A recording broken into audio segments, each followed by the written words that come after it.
any other technology with us. So I want to share what we are currently doing, what has been done, and how the industry is progressing. So the agenda goes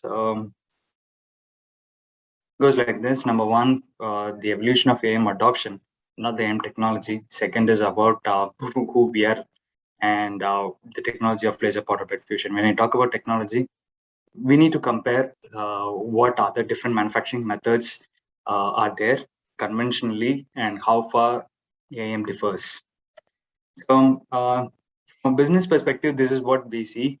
Number one, we have been traditionally doing this technology or referring this technology as rapid prototyping, predominantly used in automotive markets. Fantastic applications with polymer. But by 2003, we had a batch production in our dental market. So that was the first ever production scenario we were able to meet with additive manufacturing, nothing else. And nowhere else we were able to break through with production technology. And since about 2003, the production methodology for dental market has been streamlined, it has been optimized, and fairly we were able to achieve Six Sigma levels even. So what we do is we print these copings, the caps that we say, in cobalt chrome material, and then coat it with the veneering coating, basically the ceramic, and then give it to the patient. So in fact, we have number of machines in India, and I even have two of these copings made from our own machine, and cost very less. In fact, only the procedure cost much higher, but the production cost with additive manufacturing for dental copings could even be as low as 500 rupees even. But we know how much the dentist charges, right? So today we talk a lot on can we put an additive manufacturing machine beside a CNC machine? So that is where we are talking. That is the adoption we do it. So our day in day out process is how can we make additive manufacturing more much user friendly, adoptable technology, not a white elephant. So many things such as total cost of ownership, automation, and then how can we allow the machines to talk to each other, etc., etc. And all. And going forward, even inside EOS, there are a number of talks on how can we make a digital factory, completely digital factory. There's no manual interaction at all. So we have a fair bit of setup and Düsseldorf, where partially, if you have a production case, you can come there and then experiment for yourself how a digital factory will work. So that's there, and we connect with number of software. So once the production is complete in additive manufacturing machine, then the guided vehicle takes the platform and then goes in for many other processes, heat treatment, wire cutting, milling, so on and so forth. So we fairly tied up with many other sister companies of ours, and today it is possible. So this is not from my content. Actually, I stole it from Roland Berger. They are a consultant agency, and they ranked the different technologies as per lot size, and then we have the cost optimization, and then part performance. Not the extreme cost, but the potential to reduce cost. They found binder jet and then extrusion, material jetting, GET, wire, GET powder, and they found laser powder bed fusion ranks number one among all. And EOS bread and butter is laser powder bed fusion. So we started in 1989 with polymer event. Everybody started during that time, and in terms of polymers. But in terms of metal, we were the first one to commercialize for the wide world. And we in fact took over a company called Electrolux from Finland, and they in fact were working with one of our polymer machines. They changed from raster scanning to vector scanning with nickel bronze materials. So and then they made a fantastic tooling part, not for direct parts, but for tooling part. And that's how we started. And in 95 we installed our 95 and 94 we installed our first machine, first metal machine for the wide world. Nobody else was doing that. So this is the patent slide, and there you can see who was the first commercial person. And today we rank, this was last year's slide, so today we rank somewhere around 54% of our machines are metal and 46 are polymers. So we still have a polymer business going in high performance polymers, not with commercial polymers. So when I say EOS as a larger family, comes under since if you have an idea until you realize your end product, the entire tools, whatever that you would require, is covered under EOS umbrella. We not only work alone, we work in taking over companies like 50%, and then 50% is led to the owners, and so on and so forth. And then if it is a larger company, then we go on a partnership mode and things like that. And I come from Additive Minds, so we have been ranked consecutively for the third year the top consultants award in additive manufacturing. I don't think anybody has won an award for consultants in additive manufacturing. So that's the credentials of EOS. Now, as such, within EOS, what do we do? Number one, we make precision hardware, laser melting machines, and then we qualify materials. We are not a resource company, so we buy from a number of resource companies and then qualify raw materials. We make our own production processes. I think that's the core heart of EOS. There's nothing else what we do or which is very unique to us, because we are not a large machine makers. We are not a resource company, but we use our intelligence to bring both these and then try to give you the right property. So I said this is the brain of EOS. We make our own softwares, and after sales service we take care of it. And then I am consultancy team where we help people to adopt. So this is the holy triangle of laser powder bed fusion. If you want to achieve right property, you need number one, the machine, hardware basically, and then the right raw materials. Not all raw materials are suitable. So some they do it by ball milling, some some are done even with water atomization, so on and so forth. Right. So not all raw materials are suitable for AM. There is a specific requirements which has to be met, whether the optical property of a material or the physical property, such as the shape and size, so on and so forth, all matters. And then we have our intelligence. Intelligence still come from human, and then we try to match what parameters should be used on the machine to melt the right raw material. So I cater to the industry with the right property. So whether it's electrical conductivity or the mechanical property at high temperature, so on and so forth, all matters. So we'll go in depth on each of these, and I reserve the question at the last. So unfortunately, I couldn't go through the entire chat. So if you have some questions, just raise your hand and then we can chat. So the evolution was like this. At first phase, we had these binders where the polymer materials have been coated on metal powders, and then the classical sintering happens. This industry is still surviving, so it's not that. I think a few cutting tool industries, select few cutting tool industries, they still use it. But to where we started is we mixed two different alloys. So not elements, alloys altogether, nickel alloy and then bronze alloy. We mixed and then we melted. That's what we did it in 1993. And 1994, 95, we had this system. And this system is also still there in CMT, where you can see two different alloys have been handled, or two different alloys have been melted together. And finally, today we have is one single alloy. If it is Ti-64, it is Ti-64. If it is iron 708, it's iron 708. There's no mixing of alloys. So what happens here is, so this could be the phase 2 stage. There could be number of metallurgical defects because of two different alloys, thermal characteristics, solidification, things like that and all. But today when we do it, we don't have all these issues, or we have very minimalistic issues. So that's where we are headed. The traditional name is given as direct metal laser sintering because that was the evolution of sintering technology. But today we have termed it as direct metal laser solidification because today we don't only deal directly only with single alloys, but we also work with metal matrix composite. And then we also have ceramic company under us. So all termed as direct metal laser solidification. So that's the way we are going. So this is again from a research paper. They felt, what is the ideal case of laser powder bed fusion? Number one is when you have laser and then it melts a substrate. If you see the width to the depth ratio, and if it is less than 0.5, that comes under conduction melting. To some level, this works. When you have very fine filigree paths coming in, conduction melting is still preferred. So we have to alter how the rally length works, and then various methods of laser working, so on and so forth. And then the ideal way today laser powder bed fusion works is near about 1, or the width and the depth is near about 1. Sometimes it is also not for some materials it's also not advisable, but we see majority of our alloys. Somebody's not muted, I guess.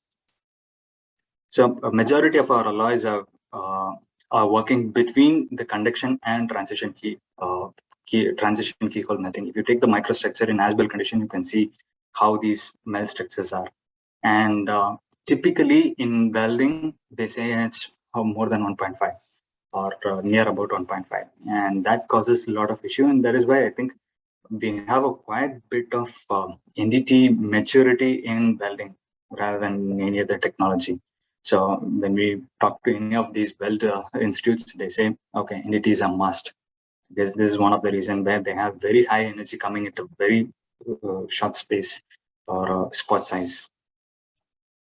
So EOS hardware, as I said, we also have polymer machines, we have metal machines. One that we have at IIT Palakkad is M290. I have structured my content. I'm not so sure how many are from IIT Palakkad. So if you have seen this machine, well and good. If you have not seen the machine, I'm here to explain about it. And so let's consider a traditional lathe, right? So traditional lathe, if we have to turn a part, what are all the process parameters? Sorry, Hello? Mr. Joe. Yeah. So yesterday we had a demonstration on that EOS machine, whatever we have in IIT Palakkad. Mr. Vishant explained overall how the things are. I think in line to that, obviously you were going to help them to understand more about that. So please continue with that. Thank you. All right, sir. Thank you. So if we turn a part, there are a few parameters we work on, right, on the hardware as well as on the materials front. Speed, feed, depth of cut, and then we have the hardness of tool and material comes and so on and so forth, right? Similar way, we also have for laser powder bed fusion, and that we categorize based on the subsystems within the machine. So these subsystems, we call it as optics, where the entire optical chain train is considered. Second is mechanics. To put it simply, we consider anything that moves is under mechanics, and then gas management, where the inert atmosphere is controlled, the humidity is controlled, comes under gas management. Believe me, all these subsystems have a control system, and each control system has a control variable, and if that control variable impacts your end product property, then that becomes your product's process parameter. So you have subsystem has number of control systems, of which select few control systems with such control variables become your process parameters, not your entire subsystem. So I neglect, in fact, the electrics today, but believe me, there are few researches going on. How can we quicken the computation speed in laser powder bed fusion? So today, for end property, we don't require that. For productivity, of course, we require the electricals to be worked on. But majority of our property works on like this, and it's easy way to remember is I at least think in such a way that, let's say somebody is sleeping and then wake him up and ask him what are the process properties properties and process parameters when laser powder bed fusion is OMG, optics, mechanics, and gas management. Very simple to measure, remember. This is how it works. As I said, very simple to understand. Anything that moves comes under mechanical systems. And another thing is that was a real-time image.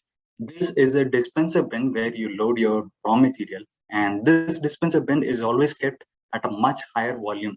Let's say this is of the build plate. The build volume is of a machine is X, and then your dispenser will always be X plus 2X or something like that, or just 2X or 3X amount. The reason is it has to cover the entire platform. The powder, whatever that you do or load it onto the machine, has to cover the entire platform, including your dose amount or boost amount. So that's the reason of having a higher dispenser volume and then lower build volume, or always the higher dispenser volume than your existing build volume. And this helps in uninterrupted build.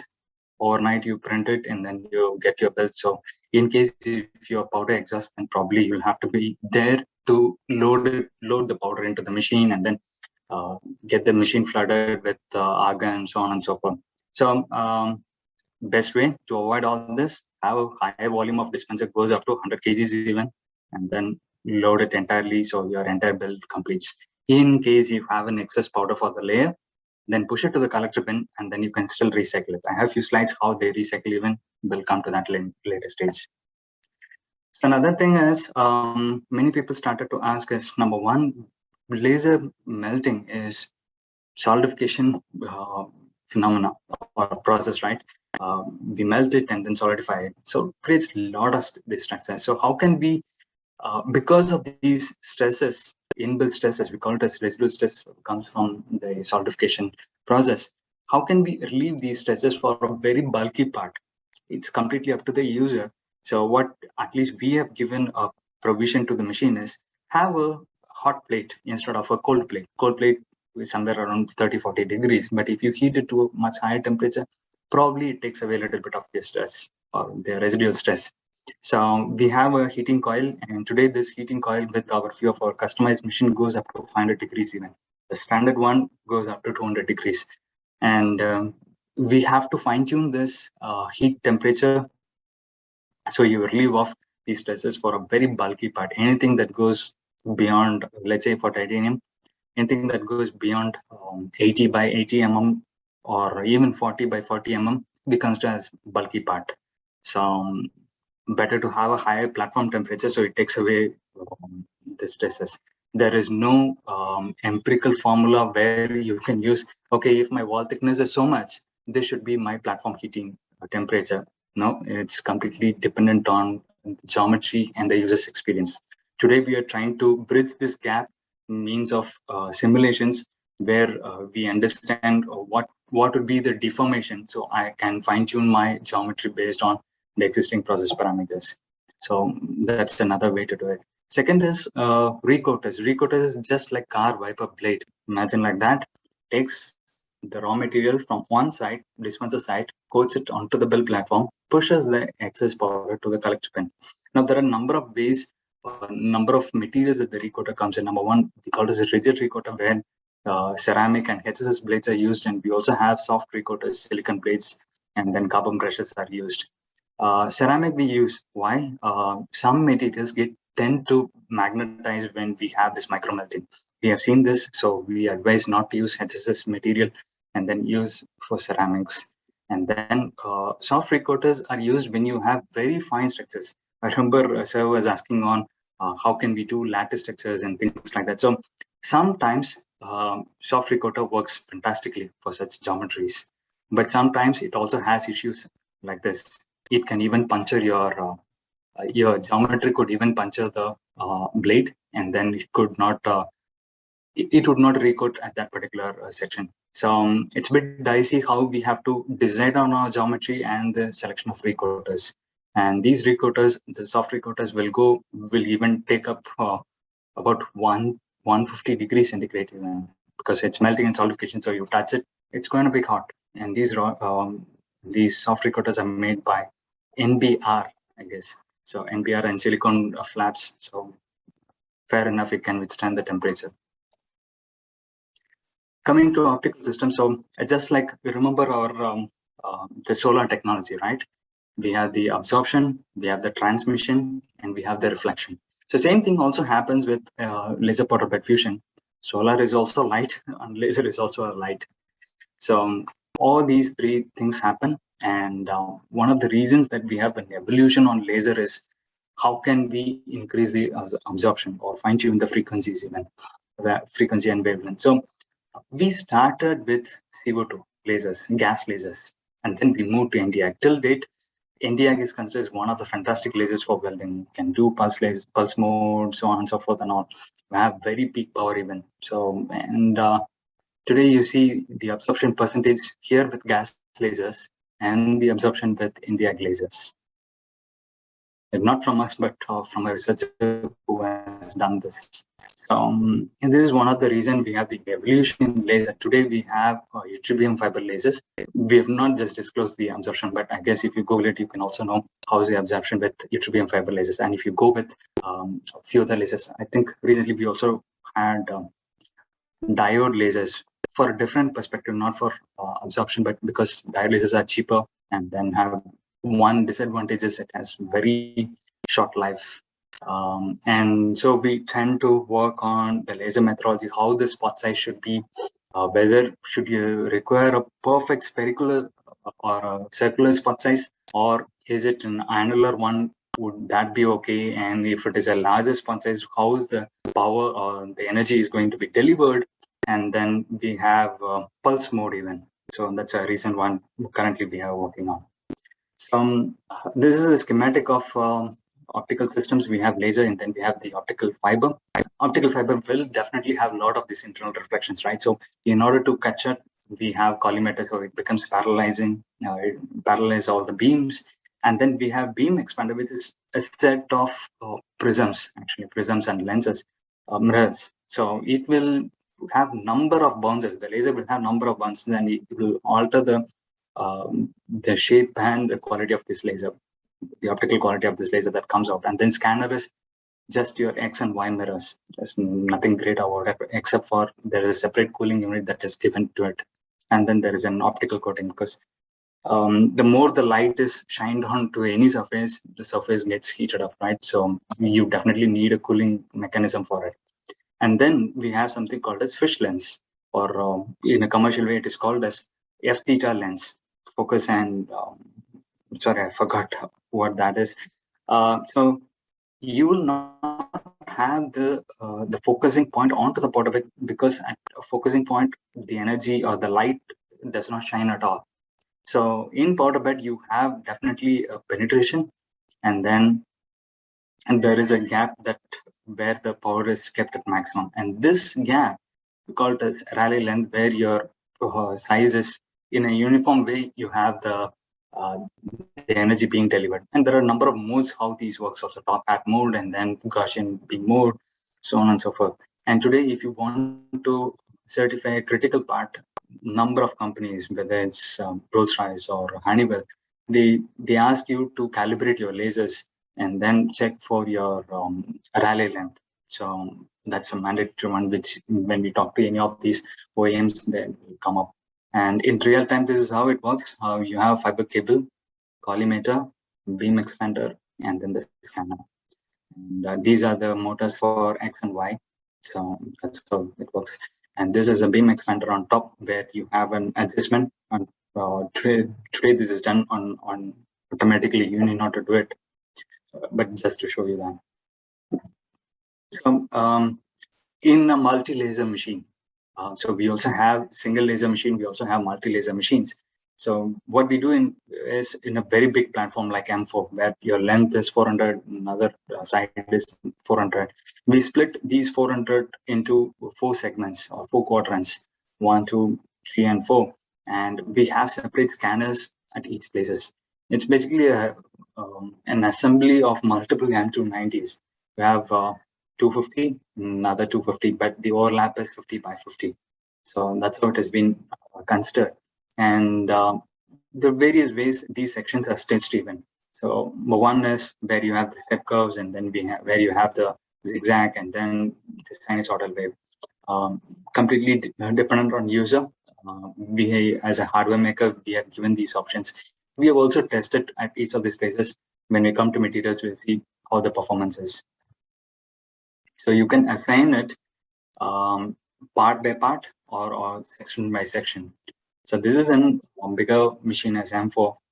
And then we have in M3, it's given us some swim lanes. So one section of the platform is handled by one laser. Another section is done by this, so on and so forth. So why do we have a complete overlap in M3? And why don't we have a complete overlap in M4? There is a question, right? So here again, we use four scanners. In M3 also, we use 4 scanners. So why is there, why cannot we cover the entire platform with M4? Main reason is F theta lens is because one of the reasons for, just a second. Sorry, I couldn't bring that. So one of the reasons for covering the entire platform in M3 and not covering the entire platform in M4 is F theta lens has a certain limit where it can retain the circular spot size. And that circular spot size with the existing scanner and the height of the scanner where it is being placed, I guess it can go up to 300 a complete coverage, but not to a very maximum extent. So we have this limit on F theta lens, and that's the reason we are unable to do a complete overlap in M4. But if we have a very large F theta lens, or we change the optics to another methodology, another dynamic focusing, I believe so it can be done. And there are a few talks on how can we cover the entire platform, larger platform size even. So all up to us how we define it. So swim lanes, and then we split into quadrants. That's like an M4, and then full overlap for the entire geometry that you do. All 4 lasers work simultaneously even. So irrespective of any paths. Another thing is, another visualization is how can we adjust these swim lanes? Again, as I said, it's up to the users, because there is not much of a property that you are going to alter it here. And then variable quadrants, and then full overlap. This is how it will look like for your visualization. Okay, coming to gas management, we saw mechanics, we have optics, and we saw gas management. We are seeing gas management now. Even when you do welding, we have a shielding gas, right? So why do we have a shielding gas? Because we do not want contaminants to flow into the melt pool. Same reason here as well. When we try to melt it, what happens is we have this smoke coming in, and then these smokes come and deposit onto an unmelted geometry, and then the laser passes on. You tend to fuse a partially melted, contaminated particle onto a perfectly melting particle. So that's the reason that we need to have a proper scavenging and proper high purity gas to scavenge the debris.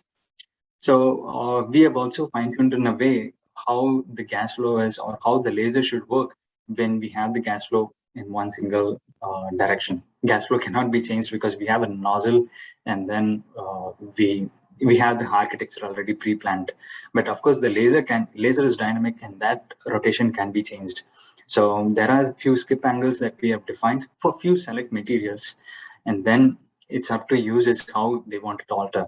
One, you can alter the laser completely, 360-degree rotation, or if you want to skip few angles, we also suggest, let's say for 17.4 pH, 27 degrees, and then in so on so degrees, and etc. This comes from our experiences. Now, one of the reasons that we do is when you try to avoid these debris, you tend to limit your defects. When you tend to limit your defects, then obviously your property is much more higher than what you expect, right? Or the conventional way. So this is the reason that we have optimized the way how the laser works.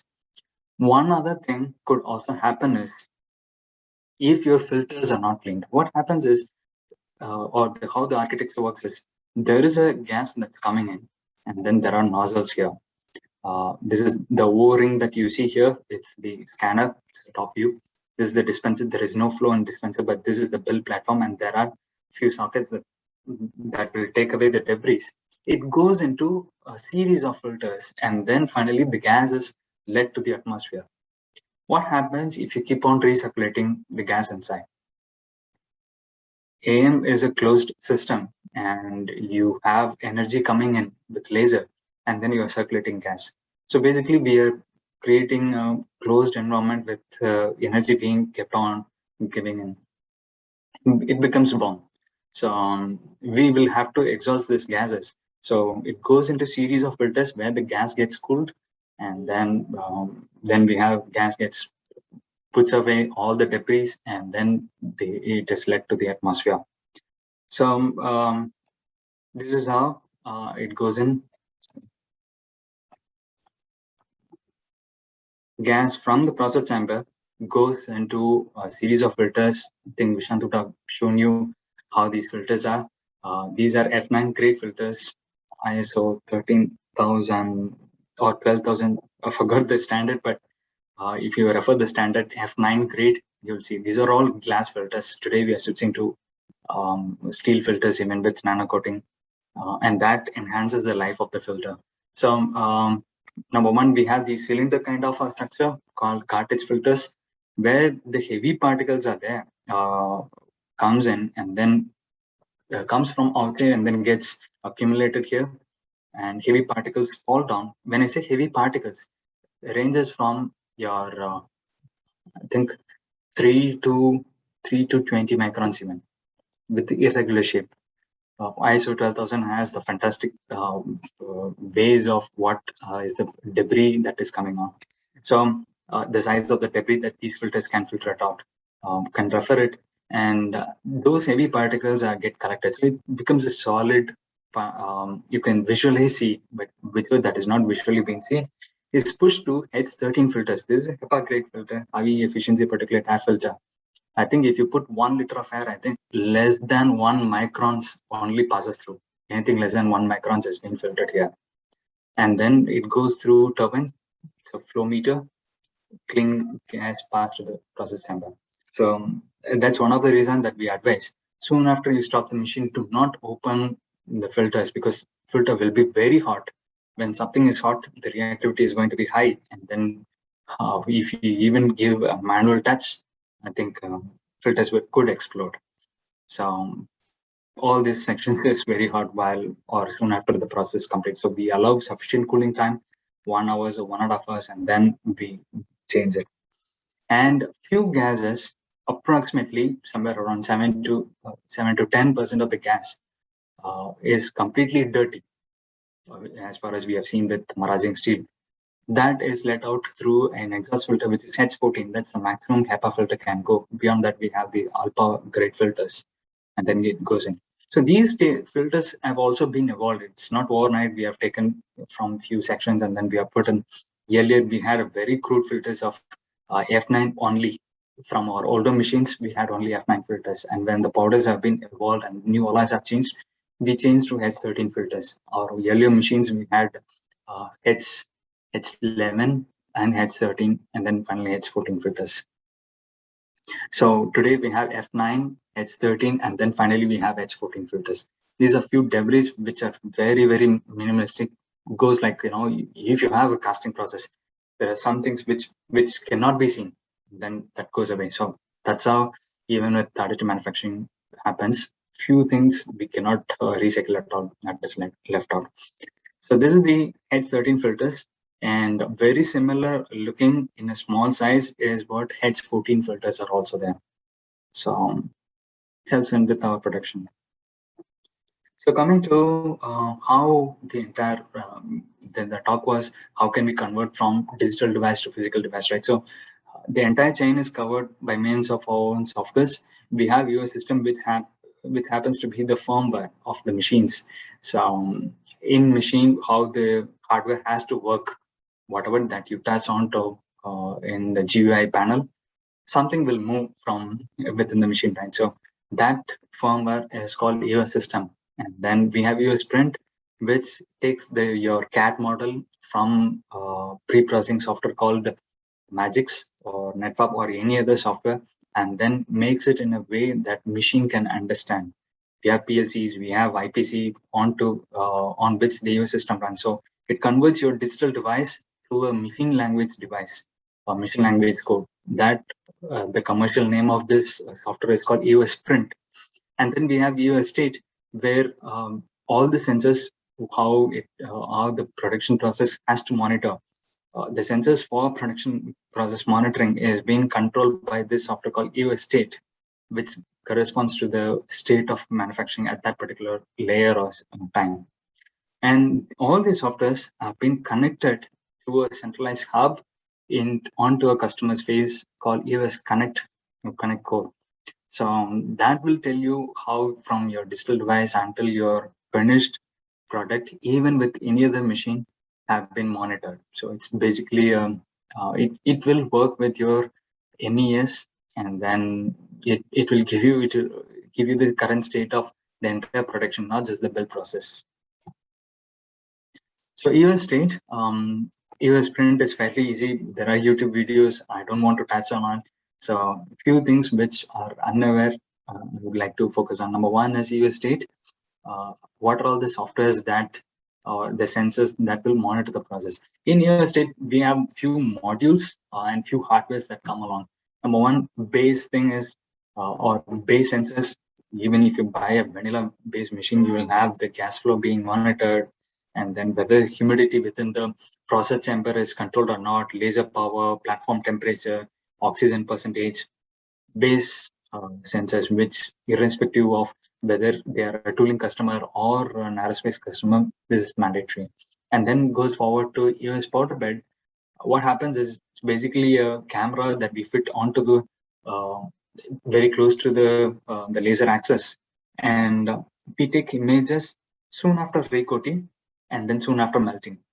So this has been evolved from the rice industry, right? Rice or fruit industry.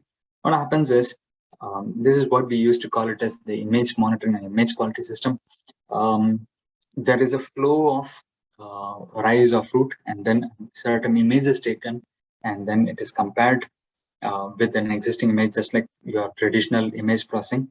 And then if there is any discrepancy, then that particular lot is rejected.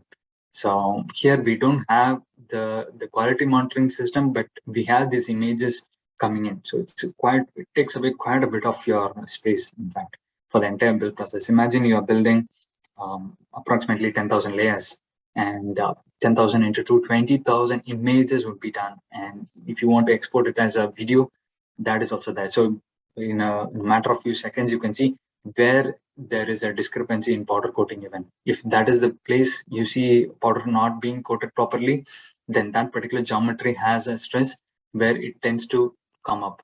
So then before even you go in for an analysis, you can see, or a descriptive analysis, you can see, okay, something has gone wrong here. I will have to check this particular layer. So we have gone one step also ahead, along with our one of our customer called MTU engines, engines. What we have done is we have put a CMOS camera that will identify your reflected radiations. So there are a few sensitivities attached to it. They call it as near infrared range, where almost 900 nanometers are being monitored here, or captured by this camera. And this does not capture as the laser melts, but this captures soon after the entire processes or one layer is being completed. So that's how the entire platform is covered. Another tool that we have is a melt pool that ranges from 400 to 900 nanometer range. That will tell, let's say you are melting a titanium particle, right? So you melt, and then there is a certain amount of radiation that's being reflected, irradiation. So that is being captured by these photodiodes, then given us, okay, these are all few hotspots there. So something like they call it as having a non-destructive testing being put along with the machine. So these melt pool and exposure goes hand in hand. The difference between exposure OT or optical tomography and melt pool is, as I said, OT monitors for the entire build or entire layer. Melt pool monitors wherever the laser goes. So you have very high volume of raw data coming in, and then these raw data has been converted into your reflector irradiation, and whether the titanium being melted is being within these radiations, or if it is peaking, or if it is below these irradiation, something is wrong there. And how that has been correlated to defects is basically this is not a thermal map, but it is an optical map that will say, okay, irradiation is very high at this particular section, so please watch out here. There could be some debris, there could be some very high, very small geometry, and the laser is being at a very high energy. So there could even be a keyhole melting. So there is a limited powder issues are there. So that's how effective melt pool and OTR. So having a non-destructive testing being included in the process itself.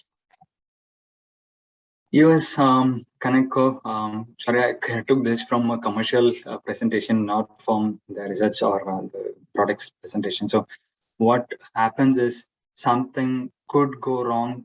As I said, if there is any debris that is coming in, or there is a hotspot, something happens, you have to monitor the machine then and then. But rather what you can do is all these sensors give you feedback onto a mobile. Would that be an easy one for you? It definitely helps us a lot, right? Overnight something goes wrong and you not be there to monitor the build, but rather you can see in your mobile, hey, something has gone wrong. Probably the entire build is gone. So it will reduce a lot of our efforts.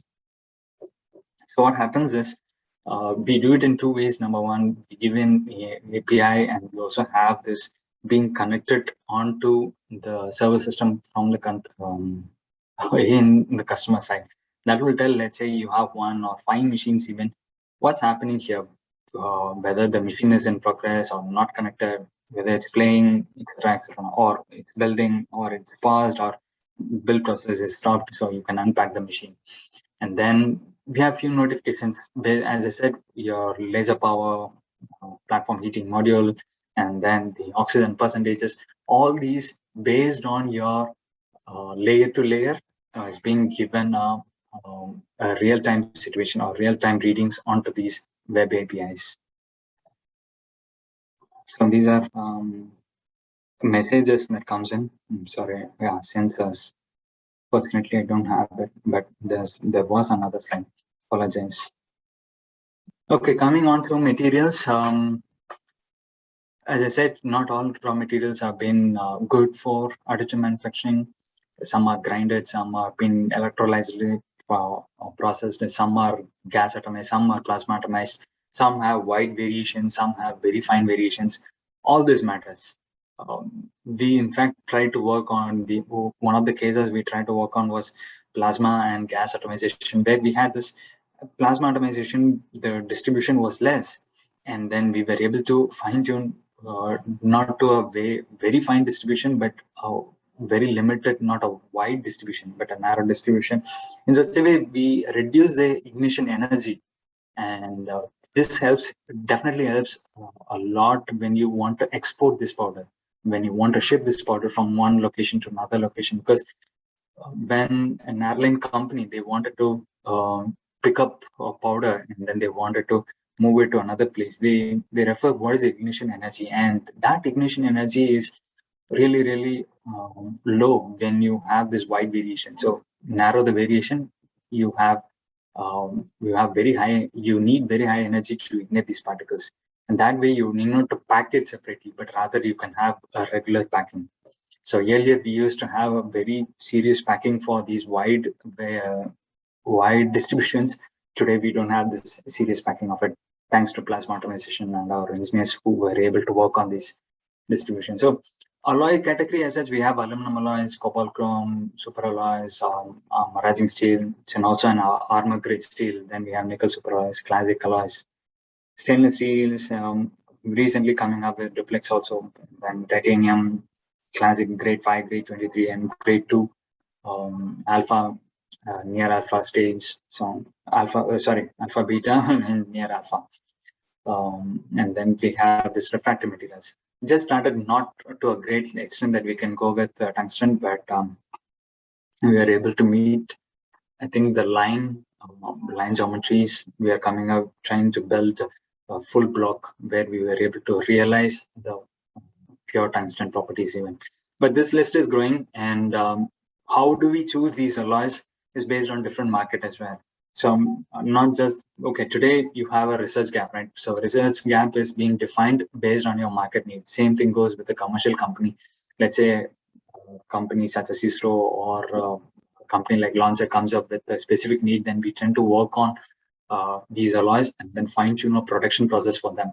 So traditional cast alloys being surpassed, trying to meet wrought alloys, but to some extent, then again at very high temperatures, where everything is in uniform state. So that's the current stage. It's no secret. So how we do it is we tend to develop our process based on this. We also, let's say you have a requirement. Sometime back, I was having something on nitinol and things like that. So we understand the basic composition, how the optical property could be, how the thermal characteristics could be, and how the heat capacity over a period of temperature would be, so on and so forth. So, and then we try to melt with our lasers and then see if our lasers, the existing laser could work on. If not, we have to switch to different hardware even. We tried it with the green lasers. We tried it with, there's a recent one, fine-tuning laser or tunable lasers. So even diode lasers could do it. So we tend to understand how can we meet the powder's properties and then different laser characteristics, and then trying to build few simple blocks, small cubes, and then see how the geometry feature we are able to realize, whether we are able to meet the proper density at first. If we are able to meet the density, then we move on to add to the mechanical property and so on and so forth, and then move from one machine to another machine, whether the portability of the process is possible. We do experiment with the M100 machine, and when a production machine comes in, M2 or M3 comes in, or even for that sake M4 comes in, whether the properties that we were able to meet at M100 could be done in M2 or M3. So happens, and then we have a proper data sheet. So this is how we also adopted this technology or the methodology from NASA. So it's a traditional methodology. Just Google it, you'll come to know about it. But how we have done it for laser powder bed fusion is this way. So today, if you have a process, please come to us. We have done such number of products of process-related work, and ethanol to some extent, INVA 36 for space application, bronze for marine application, and I believe so. We were the first one to do a metal matrix composite with aluminum alloys, 6000 series, 2000 series, so on and so forth. So copper even, there was a study, somebody said, foundry study, right? So the wide used alloy in whole world is iron, and next to iron is aluminum, and then next to aluminum is copper.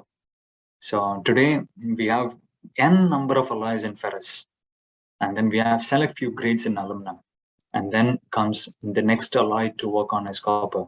So because when there is quite a bit of research, you can buy even iron alloys for 45 rupees per kg, but additive manufacturing, you know whether it makes sense to melt it or not. That's a commercial decision that we need to take. Aluminum, not so, because when you go in for high performances, definitely raw material in itself is quite expensive, and the properties that you get from raw properties, it's quite good.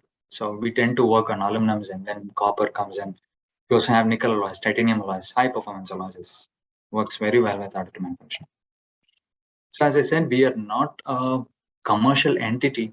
We are not a commercial entity for resource, but we are a commercial entity for qualifying the raw materials. So what we do is, you have a requirement. We also have engineers work day in, day out businesses on qualifying these raw materials and then defining the process parameters.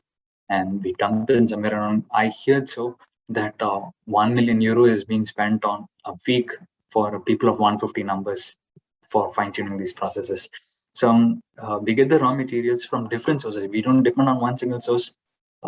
Just like any aerospace company, we also have to sustain. So we have multiple sources, and then we print these raw materials in our machines, irrespective of whether we have already defined or we are going to ship out from a particular batch. We print these raw materials in our machine. We have collected all this data. We have been doing this since 1994, right? So, and then we issue something called as mill test certificate. Now, if you talk to ISRO or HAL or any of these defense manufacturers, or even for commercial aerospace entities, when they buy a raw material, even a forged block, the mill or the place where they have done this gives you a mill test certificate. You can ask them, ask the supplier for this mill test certificate. That will tell you what is the microstructure of this particular section, X and Y, and Y and Z. So a big raw block will definitely has to have a mill test certificate, which will have microstructure, the mechanical property, and the chemical composition. So today, raw materials companies can give you, the resource companies can give you a chemical composition and the physical property of raw material, but they will not be able to give you the printed property. I guess only EOS does it. Then we supply it to the customers. So physical property, we tend to see how the how it is going to be, or how the morphology of the parts are, the mechanical property of tamping, and then what densities have been achieved on the powder bed. And then we tend to see the distribution, and we print parts. So based on different locations, so on and so forth. Metallography, so microstructure. So this is how our melted certificate will look like. This is the classical one. Today we have very detailed one. Sieve analysis by weightage and volume. And then we have this laser center properties. So you have a confidence on this traceability of this lot number. And then you see some customers ask us, okay, I want the raw material from this number of heat. Heat is where the raw furnace have been melted and then poured. And then you have these lots coming in, and then few batches from these lots are being taken. So they ask us, even to an extent of heat levels. Airbus or Boeing, they ask us, so I want so and so kgs of raw materials from 2 heats or 3 heats. So we still supply that. And then today, all you have to do is just Google it to EOS website, and you see these properties have been declared, the printed properties, not for one batch, but over a period of time we have collected, and this is there out. If you want to design a product, we go to our design data book, right? So today, where all the raw materials properties have been declared. Today we have these printed properties being declared for laser powder bed fusion, and over and above is when we compare these properties with ASTM standards for AM, we always set that as our base benchmark and then work above on it. To a great extent, we have also surpassed it. This is not from me, but this is from VTA standard. This was the first ever standard that has been written. Not ASTM, but Germans came up with the laser powder bed standard. The bar stock, when you compare it with cast, as cast for ASA 10 mg, after T6, very brittle, right? And you see after T6 laser beam. If you take this and then check with EOS datasheet, we have surpassed it. So that's how we work on. That's how any industry, I believe so, should work on. And these are few graphs from our R&D, how they are consecutively tested on 44 machines. And when the property is well within the limits, only then that particular batch is being certified. So overlap, overlap exposed by 2 lasers, overlap exposed by 1 layer. For M4 machines, this is how we have done it, and well within limits. ITS percentage generation. So this is for the machine testing purpose, not for raw material testing. Of course, raw material, directly do it in a smaller machine and then port it to a larger machine. So few batches, if it does not meet, this is for maraging steel. This particular number of batches is at very low strength, so it's out. We don't ship that particular batch. So there were a number of questions on recyclability. How can I be sure 10 times, 15 times, if I recycle this material, will it retain the property? We also did our in-house study on titanium, but I feel Stratasys Direct has number of our machines, and when customer speaks for you, nothing great about, nothing is more greater than that. So they have 7 of our EOS classical machines. In fact, the one which you have is at IIT Palakkad is one of the sophisticated machines. These machines, 280 machines, have to work manually. Number of our engineers have been trained on this, and we feel this is more of a manual transmission, and M290 has automatic transmission. So if you do something on the computer system in M290, you can physically see something happening there.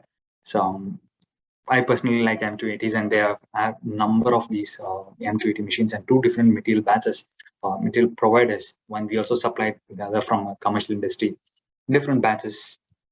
And you see, for different machines, iron 625, chemistry is well within limits. Chromium, molybdenum, iron, NPN, tantalum, aluminum.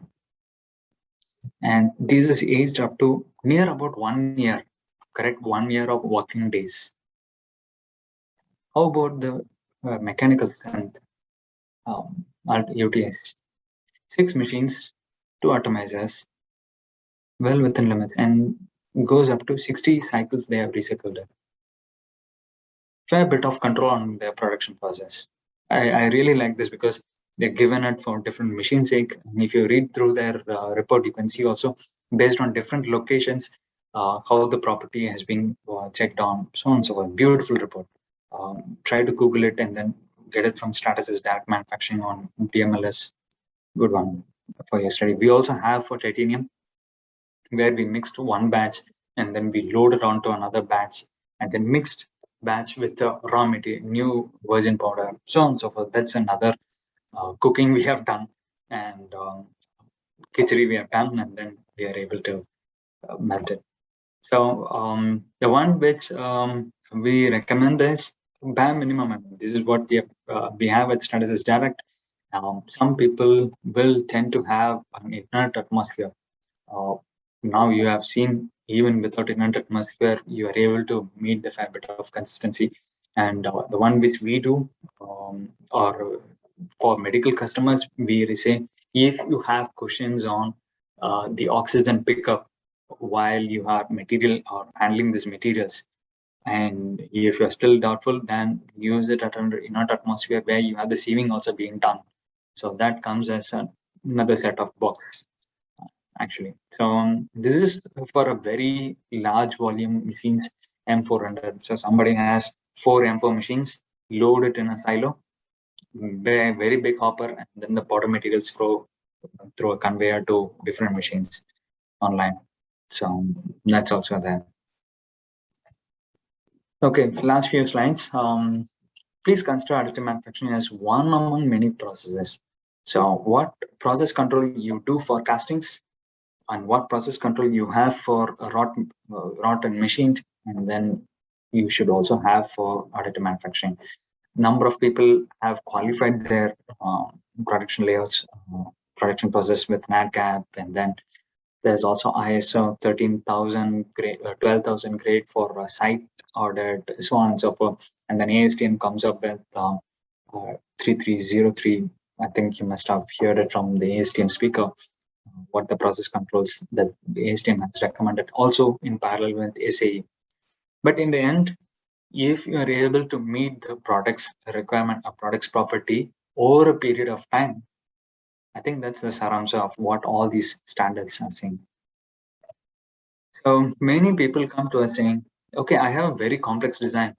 Let me take it to additive manufacturing. And ideally, this is how people tend to think, but we have realized that is not working out at all for us. Because we see, first you have to define what is the functionality of your product. What are we trying to do apart from your regular casting, forging, and then any other process, stamping even for that sake, and then trying to add value. And then you have to fine tune your manufacturing process based on that, based on your what values that you are going to add. AM becomes one among such production process, and you can enhance that value in terms of AM design. In terms of manufacturing process, you can club number of these processes. Let's say you have holes has to be drilled on so and so plate. Probably AM could minimize your number of operations. In terms of design, if you add value, I think that is the ultimate thing that you can do to your product. One example that I wanted to share is many people consider AM to be a very expensive affair, right? So this is an automotive device. Now, automotive market is very price sensitive, and supplier time, so on and so forth. Aerospace is quality sensitive, automotive is price sensitive, at least in India. And they wanted to build such a product, and they define their criteria. They want to be very rough, and then break away. To simply print the part, break away, assemble it, and so on and so forth. So what we did was we worked on the defining of these. You remember speed, feed, depth of cut? We worked on OMG, and then we were able to reduce the cost from $40 to $4 per part. That comes in 384 parts in one job. Phenomenal. I think this is the way that our next to dental, we have a fair bit of production jobs in aero. Automotive is going to pick up, and when it is price sensitive, that is where the real game of adoption is going to be.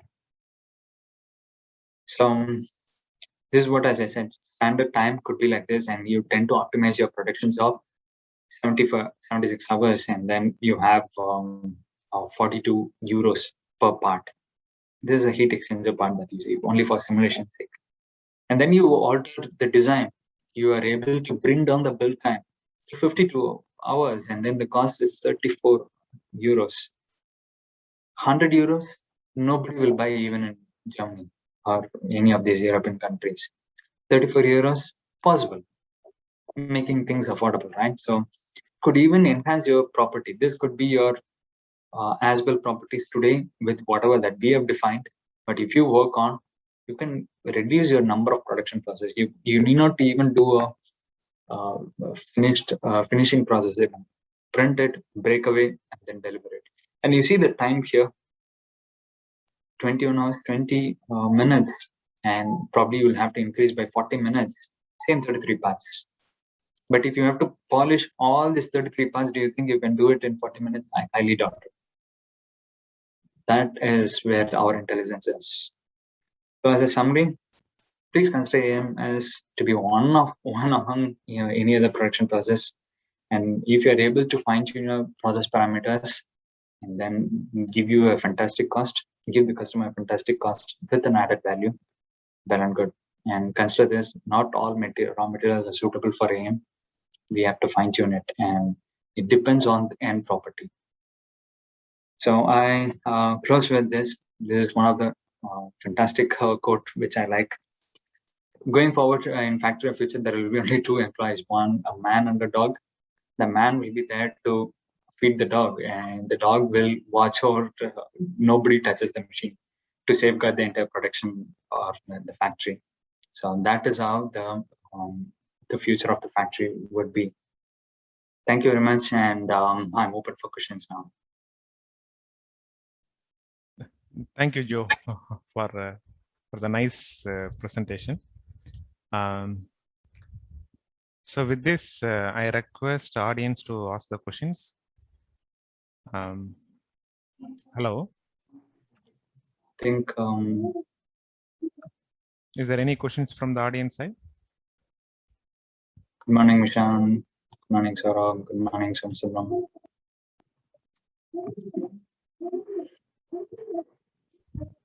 So, Joe, how EOS helping to student community? Do you have any forum to help researchers, fresh researcher or no students? I mean, UG, PG students for their projects, something like that. Good question. Today we have two modes of helping the academia.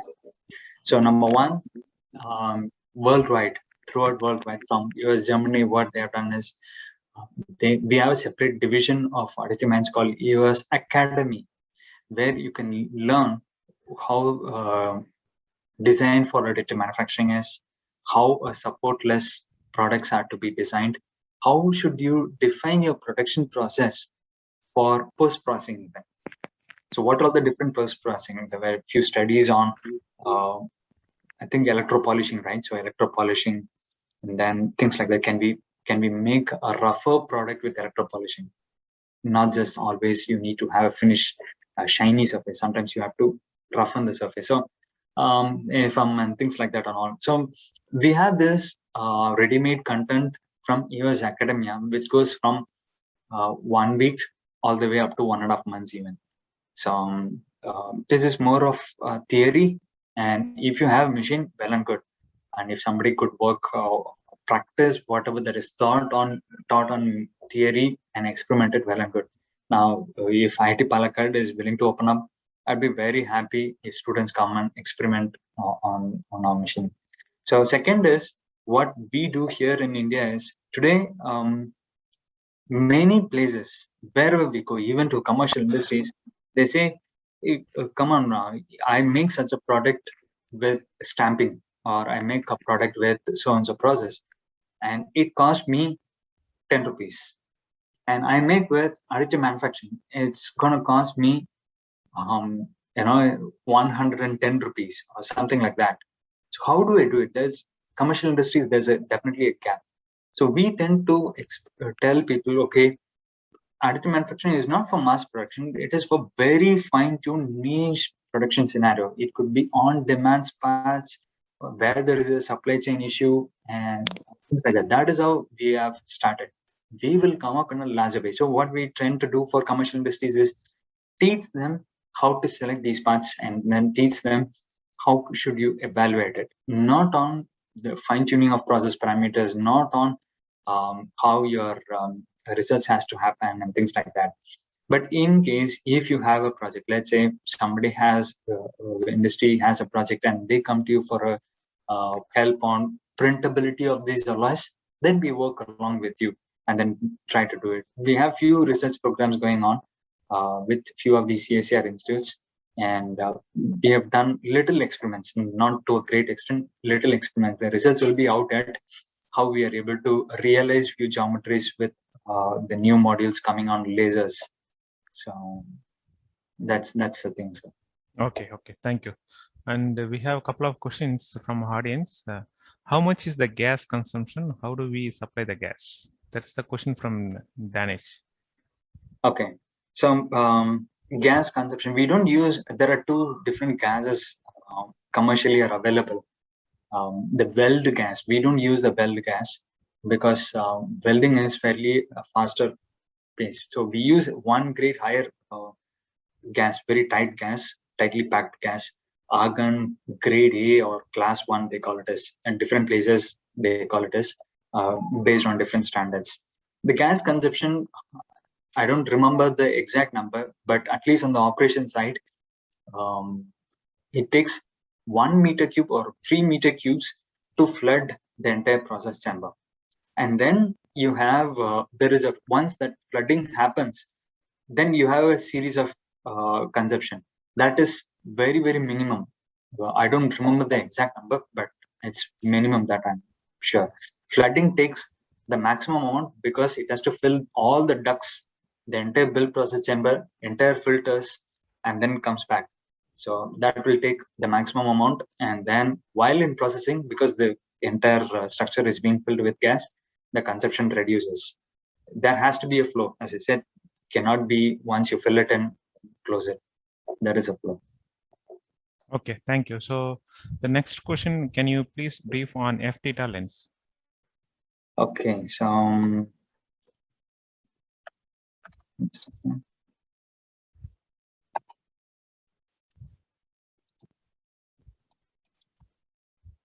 yeah, so what happens is at center, you have the right circular spot, right? Let's say you take a torchlight and then tend to move it. The circular spot tend to become an elliptical spot. It's fairly simple because your length changes, the focus point changes, geometry, the projection also changes. So how can we make it in a circular spot itself? Can we really make it in such a way? What happens when the spot becomes elliptical? There was an Indian researcher way back in 2005 or something. There was a publication said they even monitor the elliptical nature of this particular spot size, and then said F theta length makes this spherical spot into a not an exact spot, not a theoretical exact spot, but to a near about shape. And that becomes a circular spot size. If your spot becomes elliptical, your distribution of power will not be a smooth one, it will be a varied one. So, and that will create a lot of issues, both on the melting as well as on the dimensional accuracy of part. All your holes will become elliptical and things like that and all. So there are ways and means to achieve. F theta is one such technology, and there is a video scan, there is a dynamic focusing module, DF, yeah, something like that and all. Number of technologies, different people use it. I think that's a way how we are able to achieve the circular spot size at the extreme edges of these platforms. And it's a really good question because in SAE standards of certifying the production process for critical geometries, They ask you to measure these Rayleigh length, number one. They also ask you to print parts at the extreme edges and then check on your printed property. Does that answer your question? Yeah, Yes, sir. yes, thank you. And the next question, does AM equipment at IIT Palakkad deals with all metals you discussed about? Absolutely. Yes. Hardware is hardware. Yeah. Yeah.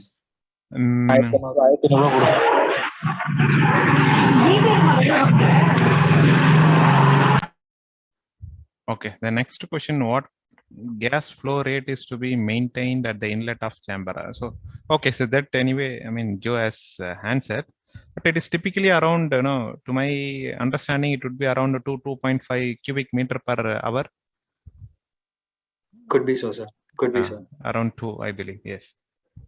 Yeah, because it depends on the raw material also. Nickel has a very heavy, dense particles, and then for aluminum, it is very light. So depends on what percentages, the pressure percentages we have to maintain within the process chamber. Accordingly, we adjust the flow rate. So I don't remember the exact numbers. Yeah. So that typically in the order of 2.5, I believe. Excuse me, sir. Vishant speaking. Okay. Yeah, Vishant. Can I add to this, sir? Yes. Go ahead. Actually, while fretting time, like Joe sir have rightly mentioned, it is 3 meter cube per hour, the inert gas flow, and while the process is taking place, it is close to 0.6 meter cube per hour. Okay. Thanks, Vishant. Okay, excuse me. Okay. I asked the question about gas consumption earlier. So I just want to also gas is brought in cylinders and refilled like that. So correct, sir. So every day you have to change a cylinder or something like that. You're right. So what we do is we fix a flow meter just before the machine, and then we check what is the flow consumption is. Let's say you have a half bottle, and then you see that okay, it is going. The build hour is so much, and the consumption is so much. So definitely, I'm going to consume so much amount in 24 hours time. What we suggest is have a manifold. These gas manifolds that are available in even our markets. You can buy it and then ask them to install it, and that will automatically have a switchover. Sometimes, but it's a bit expensive. Costs about 24,000 or so.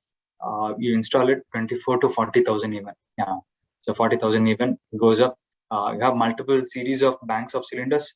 Yeah, banks of cylinders, and then you have these manifolds. So one bank exhaust, the next bank is automatically switched over. So you need not to be there.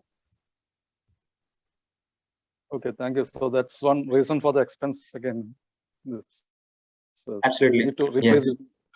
So, okay, thank you. You are right, sir. So what we do is we tend to work with nitrogen also.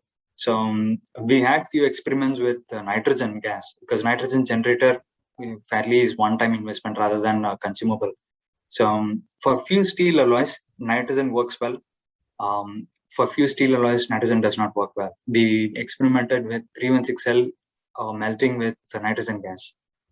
What happened was our percentage elongation was 15%, but the industry's bare minimum was 35, and goes above. Part become very brittle. Then we understood, okay, something is going wrong, and SS is prone to IGC. My understanding is IGC, but apart from the physical tensile property, we did not check on the reason for fracture.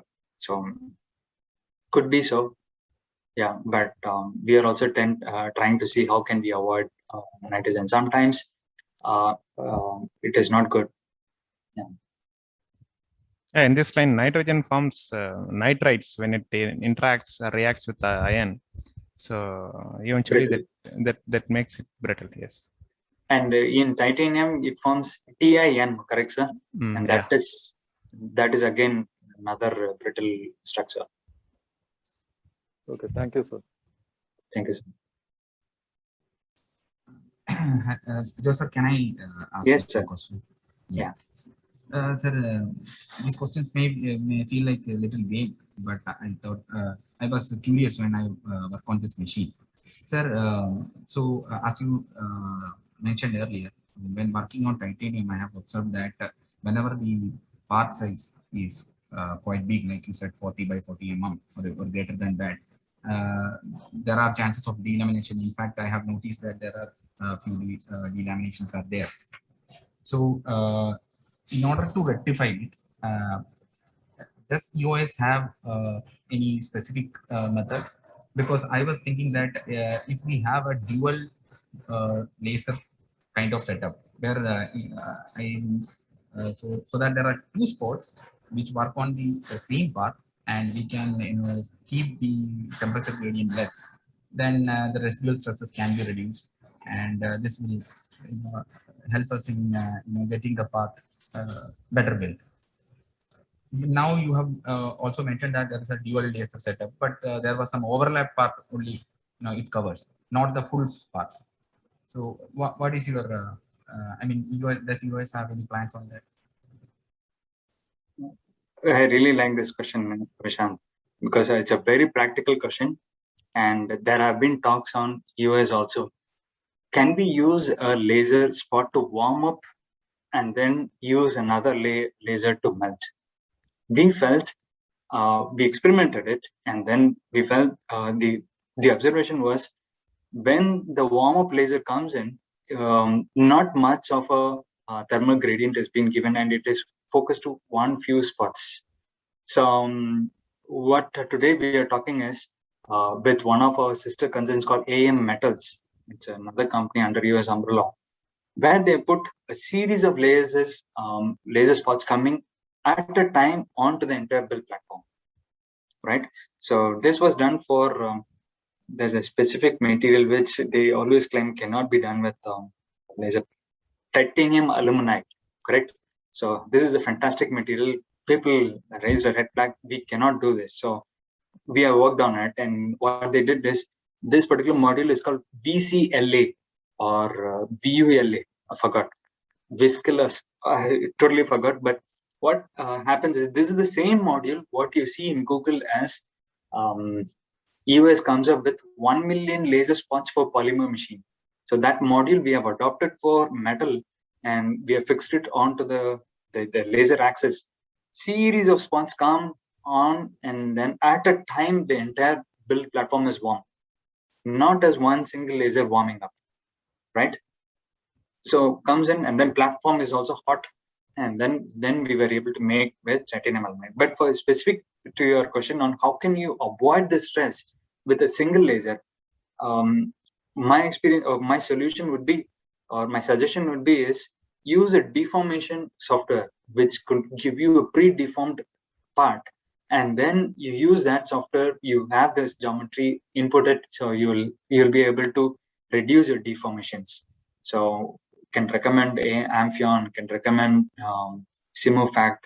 There is also a paper, one of our North American engineer who have done a series of evaluation for nickel alloys on different softwares. So I have not personally worked on, but they say that whenever they have checked up all these softwares, few softwares are good for very thin walls, few software are good for very fine holes, so on and so forth. Long back we have seen, I think it's a 1 or 2 year old paper before COVID, it was there.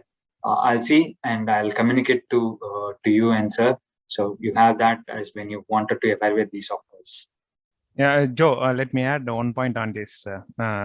Vishant, preheating by using laser is almost not possible, or it is not viable. The reason is the laser interaction time and the volume of the melt pool compared to the total volume of the bed, that ratio is very high. So the moment laser moves from one location to another location, it rapidly quenches. The solidification rate or cooling rate, it is in the order of 10 to the power of 4, 5 or 6 Kelvin per second. So fast the surface temperature becomes room temperature.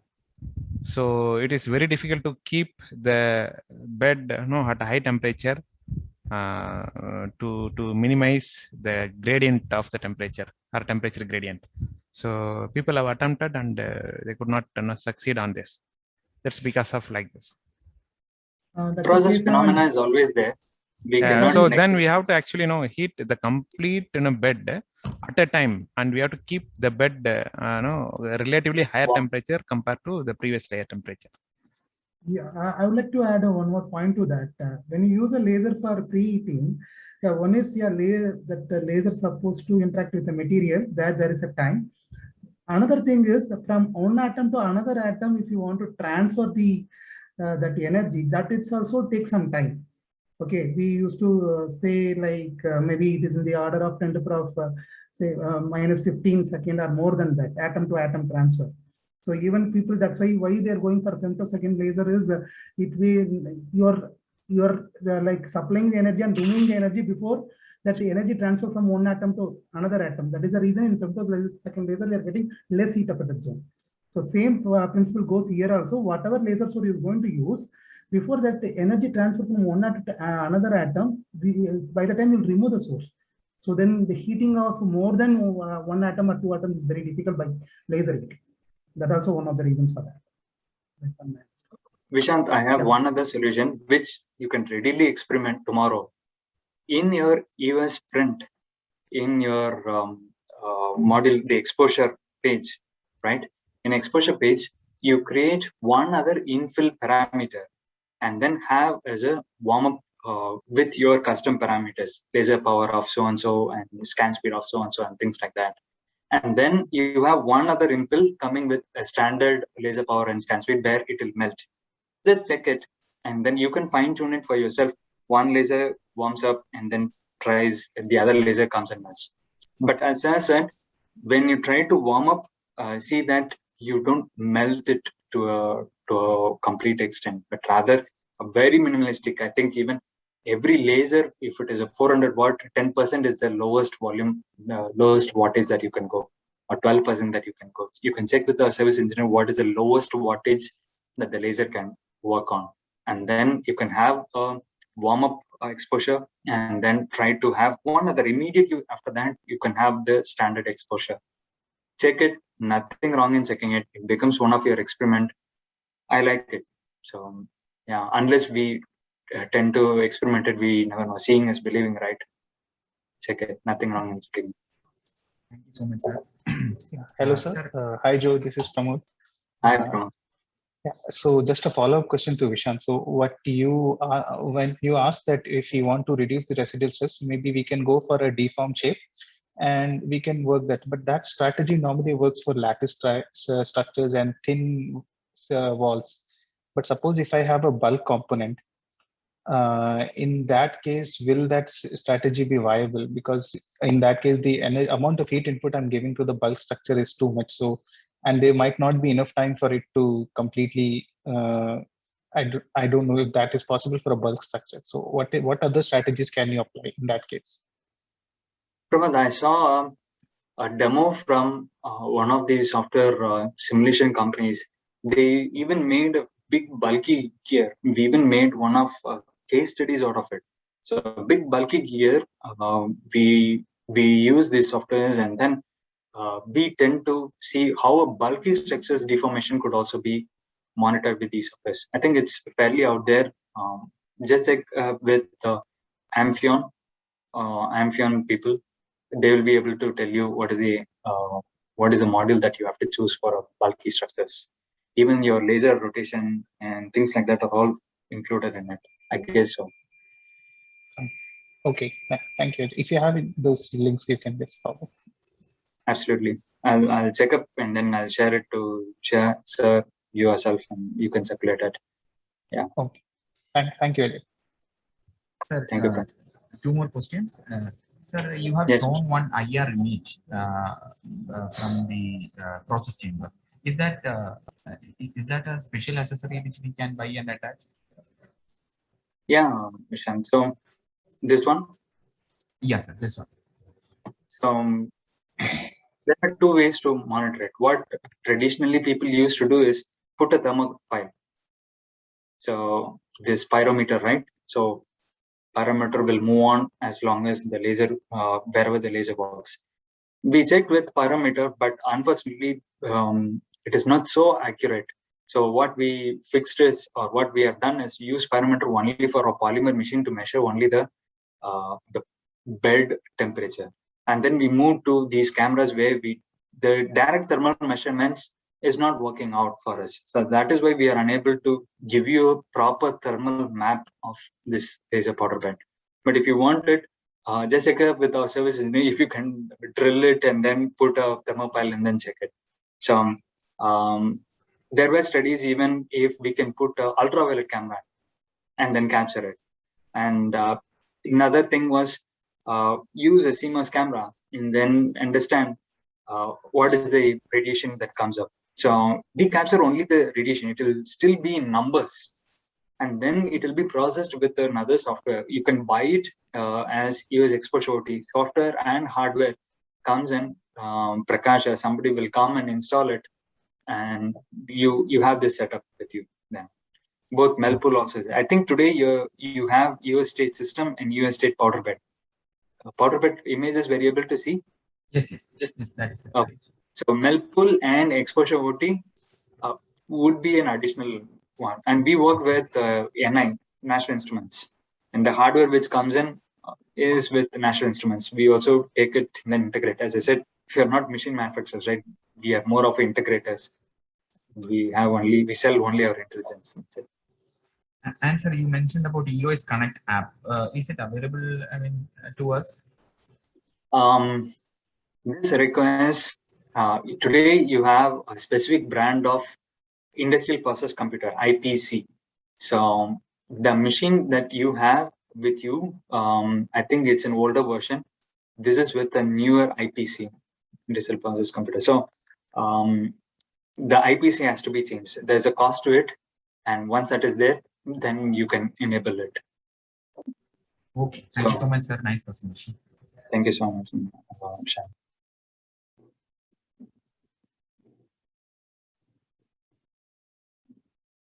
No other questions?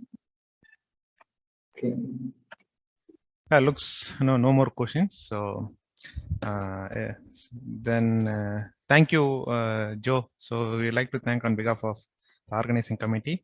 So thanks for accepting our invite and giving a detailed deliver your talk. So I appreciate your time and effort.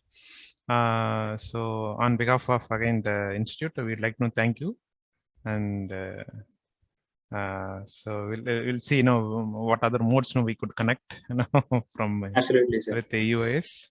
Yeah, so we always feel like whenever we interact with EOS, we learn a lot. So from EOS team. So okay, thank you, Joe. Thank you, sir. Right? So I'll leave my my contacts here in chat. In case if somebody wants to reach out, just message me or mail me.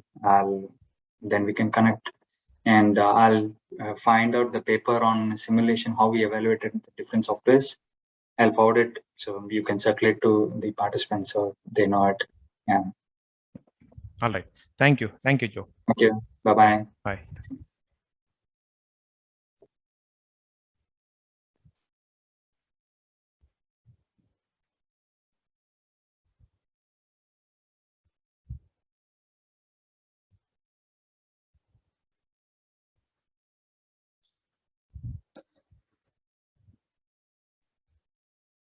Okay, so Bharat,